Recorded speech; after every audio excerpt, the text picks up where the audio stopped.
சித்தர்கள் அருளால நிறைய பதிவுகள்ல நம்ம உடல்ல இருக்கக்கூடிய பிரச்சனைகள். இந்த பதிவுல நம்ம என்ன பார்க்க போறோம்னா, வாதம்.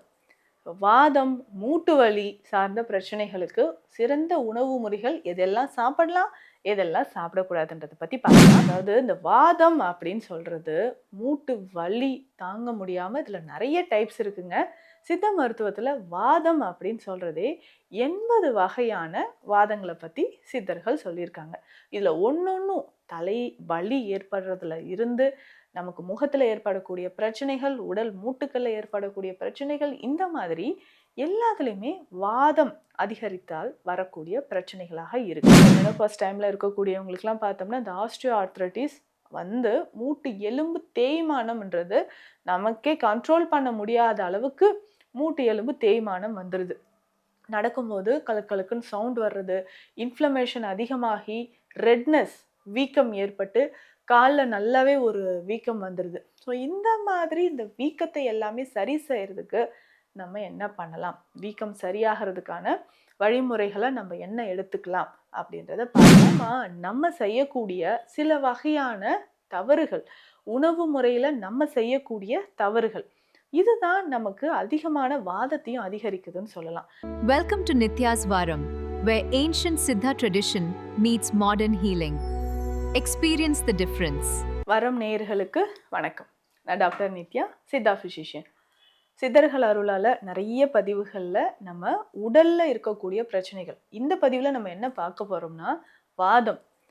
வாதம், மூட்டு வலி சார்ந்த பிரச்சனைகளுக்கு சிறந்த உணவு முறைகள் எதெல்லாம் சாப்பிடலாம், எதெல்லாம் சாப்பிடக்கூடாதுன்றதை பத்தி பார்க்கலாம். ஸோ உங்களுக்கு சித்த மருத்துவ ஆலோசனைகள் தேவைப்பட்டா ஸ்க்ரீன்ல இருக்கிற நம்பருக்கு காண்டாக்ட் பண்ணுங்க. மறக்காம நம்ம சேனலை சப்ஸ்கிரைப் பண்ணிக்கோங்க. அதாவது இந்த வாதம் அப்படின்னு சொல்றது மூட்டு வலி தாங்க முடியாம இதுல நிறைய டைப்ஸ் இருக்குங்க. சித்த மருத்துவத்துல வாதம் அப்படின்னு சொல்றதே 80 வகையான வாதங்களை பத்தி சித்தர்கள் சொல்லியிருக்காங்க. இதுல ஒன்னொன்னும் தலை வலி ஏற்படுறதுல இருந்து நமக்கு முகத்துல ஏற்படக்கூடிய பிரச்சனைகள், உடல் மூட்டுக்கள்ல ஏற்படக்கூடிய பிரச்சனைகள், இந்த மாதிரி எல்லாத்துலயுமே வாதம் அதிகரித்தால் வரக்கூடிய பிரச்சனைகளாக இருக்கு. இந்த வாதத்தை சமன் செய்ய, அதுவும் இந்த மூட்டு வலிலாம் பெரும்பாலும் நிறைய பெண்களுக்கு வருதுங்க. மெனோபாஸ் டைம்ல இருக்கக்கூடியவங்களுக்குலாம் பார்த்தோம்னா இந்த ஆஸ்டியோ ஆர்த்ரைட்டிஸ் வந்து மூட்டு எலும்பு தேய்மானம்ன்றது நமக்கே கண்ட்ரோல் பண்ண முடியாத அளவுக்கு மூட்டு எலும்பு தேய்மானம் வந்துடுது. நடக்கும்போது கலக்கலுக்குன்னு சவுண்ட் வர்றது, இன்ஃப்ளமேஷன் அதிகமாகி ரெட்னஸ் வீக்கம் ஏற்பட்டு காலில் நல்லாவே ஒரு வீக்கம் வந்துடுது. ஸோ இந்த மாதிரி இந்த வீக்கத்தை எல்லாமே சரி செய்யறதுக்கு நம்ம என்ன பண்ணலாம், வீக்கம் சரியாகிறதுக்கான வழிமுறைகளை நம்ம என்ன எடுத்துக்கலாம் அப்படின்றத பார்க்கலாம். முக்கியமாக நம்ம செய்யக்கூடிய சில வகையான தவறுகள், உணவு முறையில் நம்ம செய்யக்கூடிய தவறுகள், இதுதான் நமக்கு அதிகமான வாதத்தையும் அதிகரிக்குதுன்னு சொல்லலாம். பொதுவாக வாதம் இருக்கக்கூடியவங்க, அதாவது சில்லுன்னு இருக்கக்கூடிய உணவுகளை எல்லாமே தவிர்க்கணும். குளிர்ந்த உணவுகள், சிலருக்குலாம் பார்த்தீங்கன்னா இந்த குளிர்ச்சித்தன்மை இருக்கக்கூடிய வெஜிடபிள்ஸ் சாப்பிட்டாலே, காய்கறிகள் சாப்பிட்டாலே மூட்டு வலி அதிகமாகிடும். அதாவது வெள்ளை பூசணி சாப்பிட்டேன், சொரக்காய் சாப்பிட்டேன் அப்படின்னு சொல்லுவாங்க, மூட்டு வலி அதிகமாக ஆரம்பிச்சிடும். ஃப்ரிட்ஜ்லேருந்து எடுத்து சில்லுன்னு ஏதாவது ஒன்று சாப்பிட்றேன், ஐஸ்கிரீம் சாப்பிட்றேன், கூல்ட்ரிங்க்ஸ் குடிச்சேங்க, இந்த ஜூஸ் தான் குடித்தேன், சில்லுன்னு குடிச்சிட்டேன், அது பார்த்தீங்கன்னா நெக்ஸ்ட் டே காலையிலே எனக்கு வந்து மூட்டு வலி அதிகமாகிடுச்சு. அதனால தான் சொல்கிறேன், இந்த குளிர்ந்த உணவுகள் எடுக்கிறத தவிர்த்துக்கோங்க.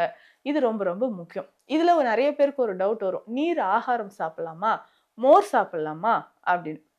நீர் ஆகாரம், மோர், இது நேச்சுரலாவே அந்த உணவின் தன்மையே பார்த்தீங்கன்னா குளிர்ந்த தன்மை இருக்கிறது. நம்ம ஆர்டிஃபிஷியலா நல்ல குளிர்ச்சியான உணவுகள் சாப்பிடும்போது இந்த பிரச்சனை வரும். மோர், தயிர், இது எல்லாமே நீங்க தாராளமா சாப்பிட்டுக்கலாங்க. அடுத்து தவிர்க்க வேண்டிய உணவு அப்படின்னு பார்த்தோம்னா வாதத்தை அதிகரிக்கக்கூடிய கிழங்கு வகைகள். ஸோ எல்லா கிழங்கு வகைகளும் நீங்க தவிர்த்துக்கோங்க. முக்கியமாக சொல்லக்கூடியது உருளைக்கிழங்கு, சேனைக்கிழங்கு, ஸோ இது எல்லாமே நீங்க தவிர்த்துக்கோங்க. முக்கியமா இந்த பிடிக்கருணை சாப்பிடலாம், அது ரொம்ப நல்லது. முடவ நாட்டுக்கால் கிழங்கு சாப்பிடலாம். இந்த 2 கிழங்குகளும் மூட்டு வலி இருக்கிறவங்க சாப்பிட்டுக்கலாங்க. மற்ற வகையான கிழங்குகளை கட்டாயமாக தவிர்க்கணும். இதுல அடுத்து முக்கியமா தவிர்க்க வேண்டியது, எல்லாருக்கும் பிடித்த ஒரு சுவை அப்படின்னு பார்த்தோம்னா புளிப்பு.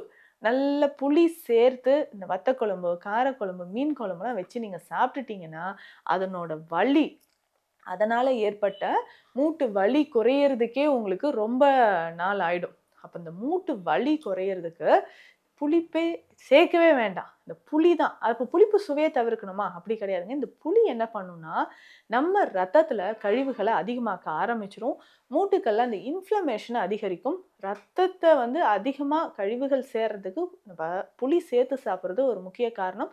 நீங்க என்ன வகையான மருந்துகள் எடுத்துக்கிட்டாலும் மருந்தின் வீரியத்தை குறைக்கக்கூடிய ஒரு தன்மை புளிக்கு இருக்கு.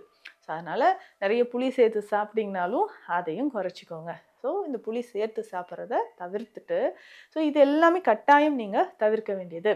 அடுத்து முக்கியமாக தவிர்க்க வேண்டியது இந்த மைதா சார்ந்த உணவுகள். ஸோ டோட்டலாக நீங்கள் அவாய்ட் பண்ணிடணும். மைதா சார்ந்து இருக்கக்கூடிய ஸ்நாக்ஸ் ஐட்டம்ஸோ, பேக்கரி ஐட்டம்ஸோ, இல்லை ஃபாஸ்ட் ஃபுட்ஸ் ஏதாவது சாப்பிட்றோன்னா அதையும் நீங்கள் தவிர்த்துக்கோங்க. இது எல்லாமே உங்கள் உடலில் வாதத்தை அதிகரிக்க செய்யும்.